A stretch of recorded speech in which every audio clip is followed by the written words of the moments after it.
यार खरीद न कीता एटम बम हो दिया शाहीन ते गौरी हो दिया। हमारी एक तकरीर लाओ ना जिसके अंदर हमने मुल्क और मिल्लत के खिलाफ कोई बात की हो, लेकिन वो मंग पना मोहम्मद बख्शा बेपरवाह जनाबों, तुमने हुजूर से बेवफाई की, अब बताओ न तुम सदमे हमें देते न हम फरियाद यूं करते, न खुलते राज सर बस्ता न यूं रुसवाइयां होती। हाँ जी, हाँ जी, हम तो पी गए, हम तो पी गए।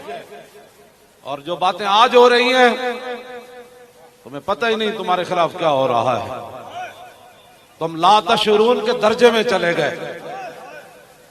हर चीज की माफी हो सकती है, लेकिन जब रसूलुल्लाह से गद्दारी हो जाए फिर इसकी माफी नहीं है। तुमने समझा था वो एक बाहर फिर रहा है, वो कहता है ये गद्दार है, ये कहते हैं वो गद्दार है।